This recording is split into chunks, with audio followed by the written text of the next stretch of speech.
Dari anugerah yang saya terima, fokus kita, perhatian kita dipindahkan kepada Sang Pemberi anugerah ini kepada Tuhan. Dan ketika kita bersama dengan Sang Pemberi, anugerah yang lain akan datang kepada kita dengan sendiri.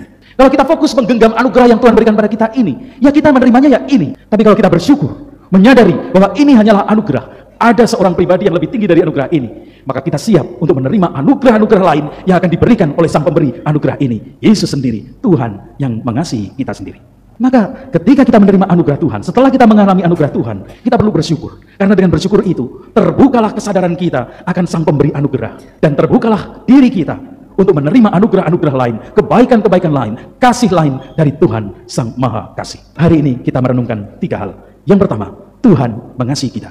Yang kedua, kita akan mengalami kasih Tuhan kalau kita datang padanya, mohon padanya, dan melakukan yang Dia perintahkan pada kita. Dan yang ketiga, setelah kita menerima kasih Tuhan, marilah kita bersyukur. Karena dengan bersyukur itu, kita membuka diri bagi anugerah-anugerah Tuhan lain dalam hidup kita. Jika engkau menghitung-hitung kesalahan ya Tuhan, siapakah dapat bertahan?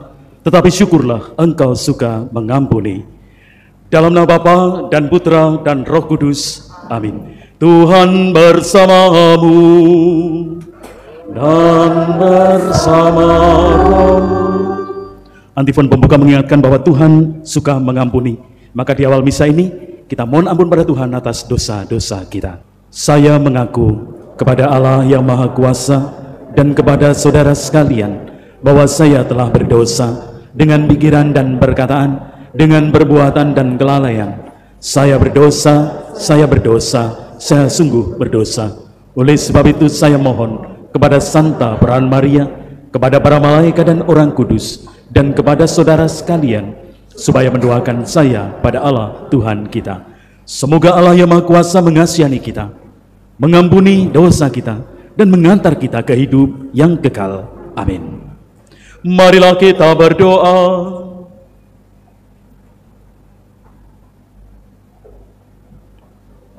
Allah Bapa yang Maha Setia, sambutlah kami dan dampingilah kami dengan rahmat-Mu dalam segala tingkah laku kami.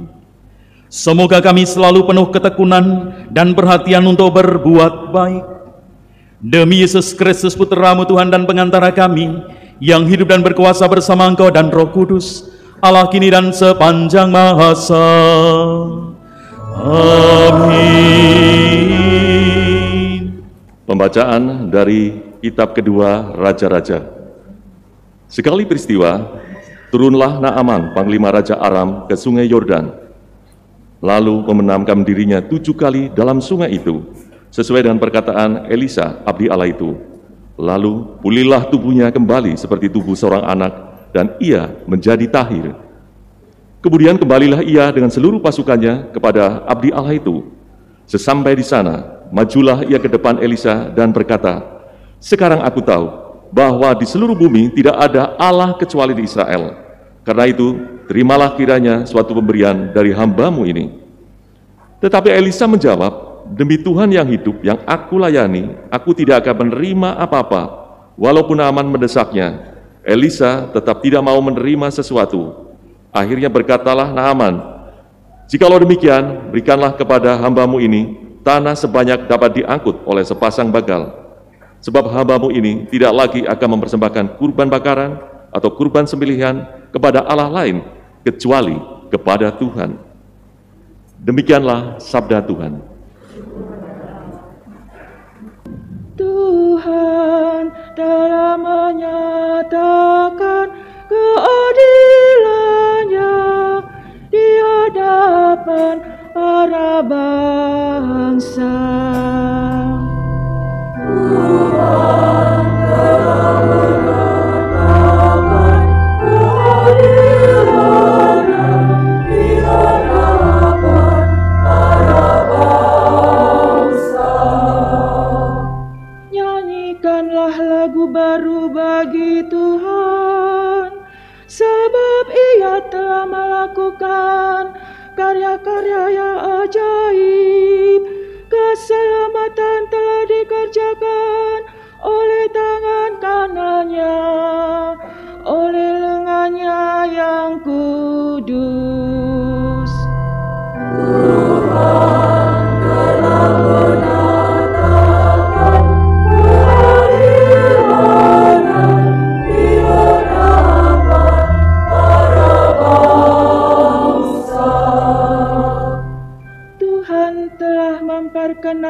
keselamatan yang datang daripadanya.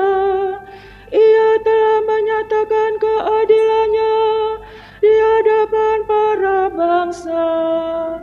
Ia ingat akan kasih dan kesetiaannya terhadap kaum Israel. Tuhan telah menyatakan keadilannya di hadapan para bangsa. Segala ujung bumi telah melihat keselamatan yang datang dari Allah kita. Bersorak-sorailah bagi Tuhan, hai seluruh bumi. Bergembiralah dan bermazmurlah. Tuhan telah menyatakan keadilannya di hadapan para bangsa. Pembacaan dari surat kedua Rasul Paulus kepada Timotius. Saudara terkasih, ingatlah akan ini. Yesus Kristus keturunan Daud yang telah bangkit dari antara orang mati, itulah yang kuberitakan dalam Injilku.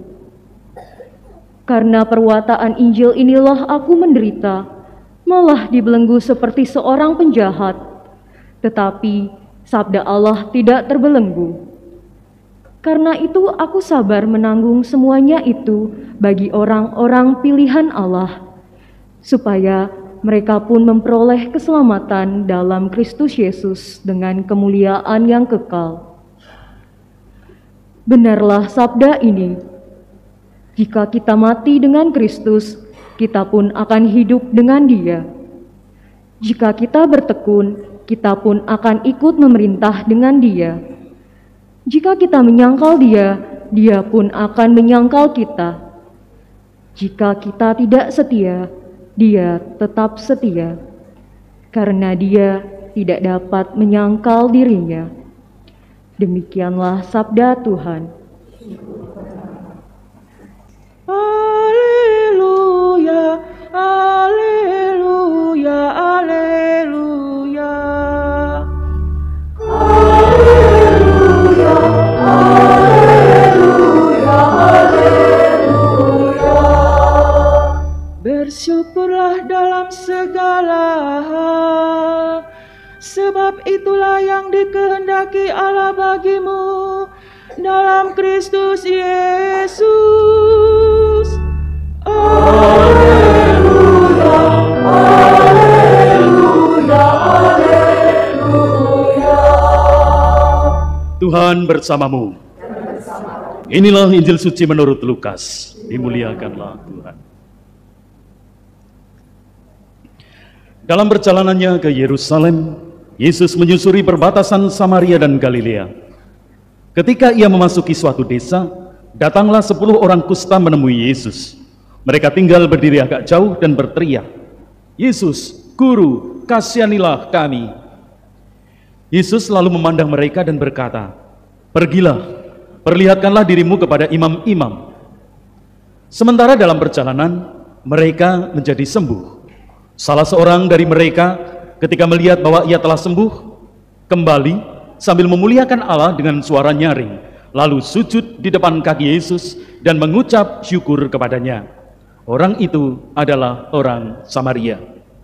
Lalu Yesus berkata, "Bukankah ke-10 orang tadi semuanya telah sembuh?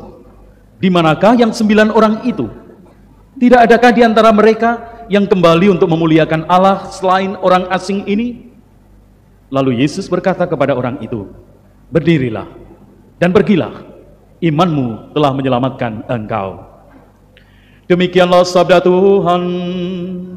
Terpujilah Kristus.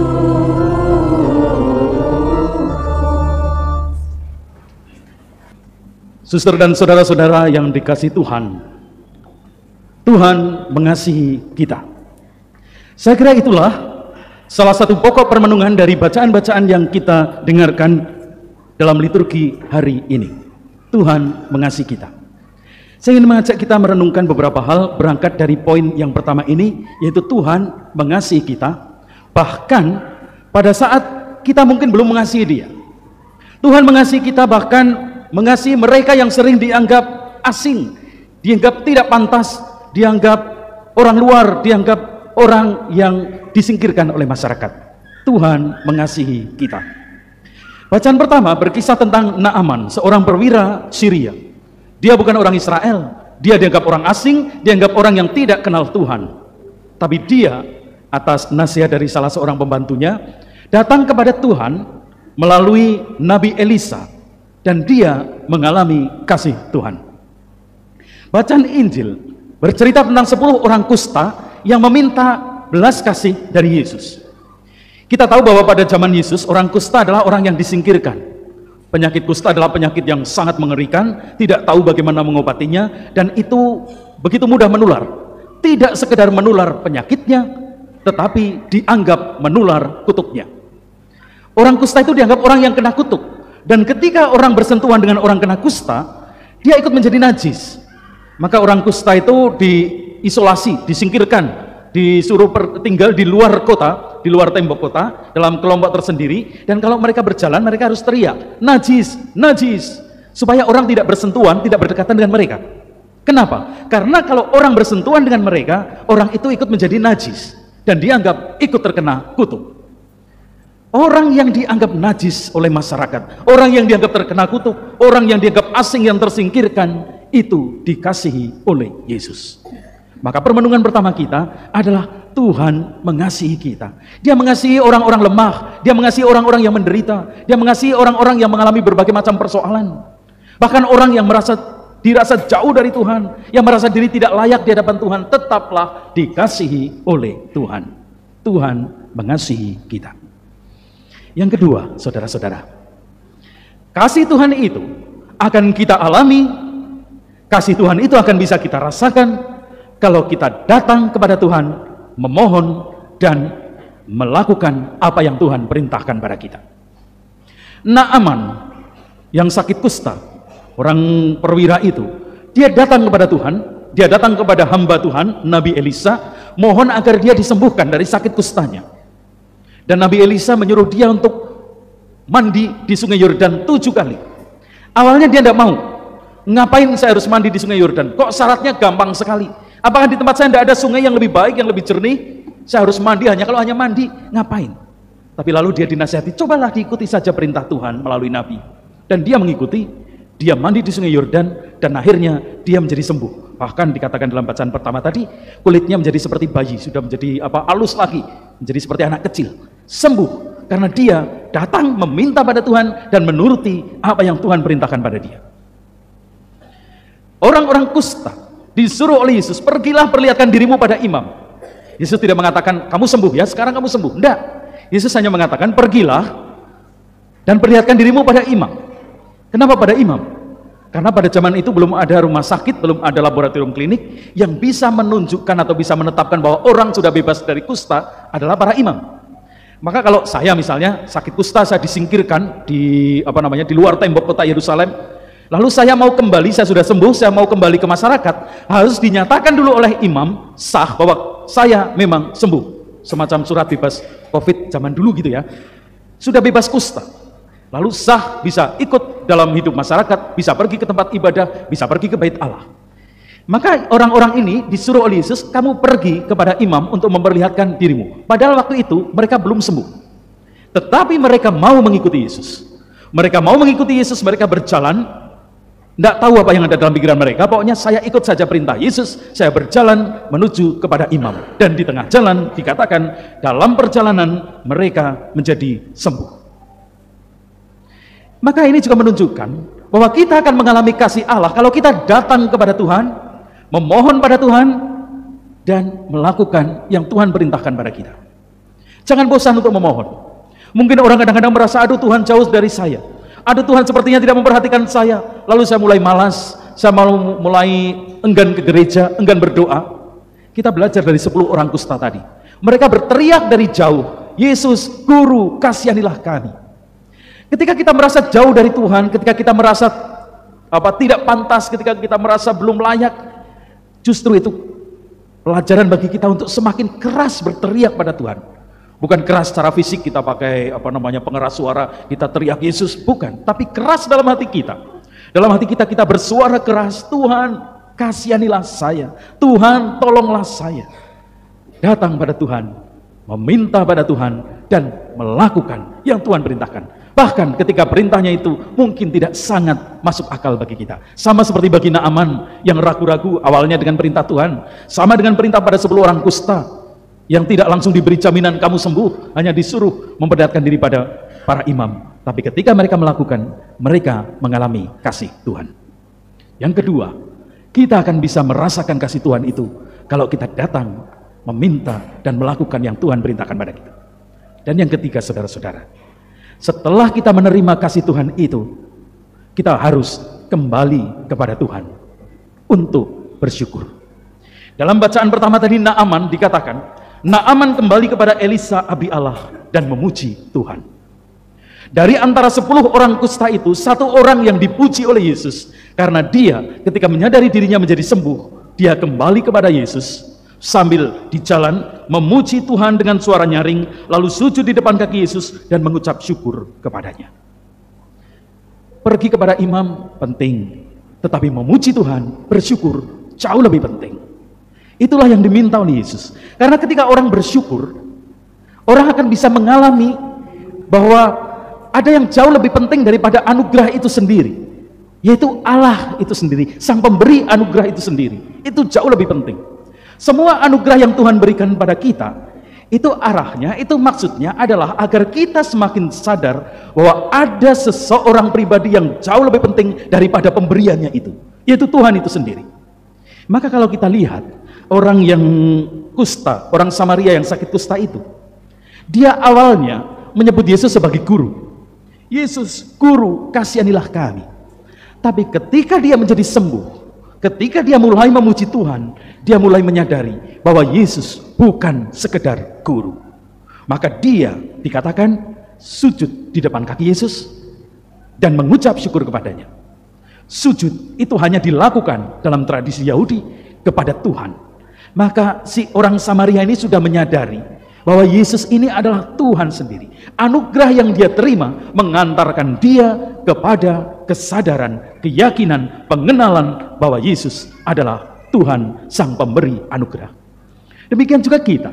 Kalau kita menerima anugerah dari Tuhan dan kita berhenti tidak bersyukur pada Tuhan, fokus kita berhenti pada anugerah itu. Kita dapat hadiah sesuatu, dapat dari Tuhan sesuatu. Kita fokus kita berhenti di situ kalau kita tidak bersyukur. Tapi ketika kita bersyukur, fokus kita dialihkan dari sekedar dari anugerah ini yang saya terima, fokus kita, perhatian kita dipindahkan kepada Sang Pemberi anugerah ini kepada Tuhan. Dan ketika kita bersama dengan Sang Pemberi, anugerah yang lain akan datang kepada kita dengan sendirinya. Kalau kita fokus menggenggam anugerah yang Tuhan berikan pada kita ini, ya kita menerimanya ya ini. Tapi kalau kita bersyukur, menyadari bahwa ini hanyalah anugerah, ada seorang pribadi yang lebih tinggi dari anugerah ini, maka kita siap untuk menerima anugerah-anugerah lain yang akan diberikan oleh Sang Pemberi anugerah ini, Yesus sendiri, Tuhan yang mengasihi kita sendiri. Maka ketika kita menerima anugerah Tuhan, setelah kita mengalami anugerah Tuhan, kita perlu bersyukur. Karena dengan bersyukur itu, terbukalah kesadaran kita akan Sang Pemberi anugerah.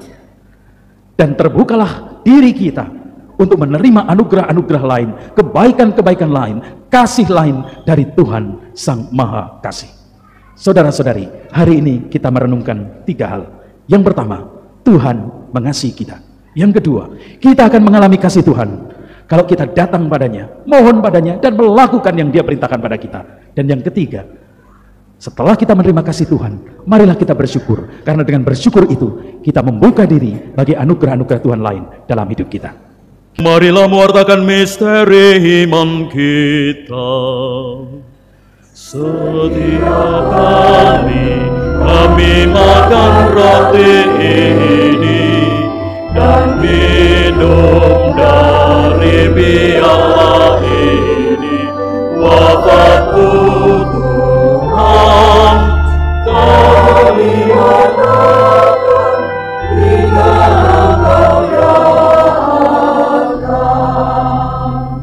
Marilah kita berdoa. Allah Bapa di surga, kami bersyukur kepadamu karena perhatianmu terhadap kami di dalam diri Yesus saudara kami. Semoga daya penyembuhan sabdanya membaharui semua orang di dunia, agar dengan rasa syukur kami dapat membangun dunia menjadi tempat damai, aman, sentosa, demi Kristus, Tuhan dan pengantara kami. Amin. Saudara-saudara, Allah sungguh mengasihi kita. Kita akan mengalami kasih-Nya kalau kita datang kepadanya, memohon dan melakukan perintah-Nya. Dan kita bersyukur atas kasih-Nya, membuat kita semakin terbuka menerima anugerah-anugerah-Nya. Kita mohon berkat Tuhan untuk melaksanakan amanat Ekaristi ini. Tuhan bersamamu.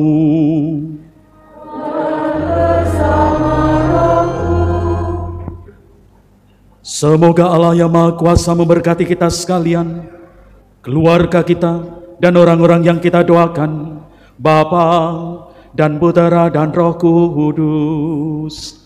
Amin. Saudara-saudari, pergilah kita diutus, misa sudah selesai. Syukur pada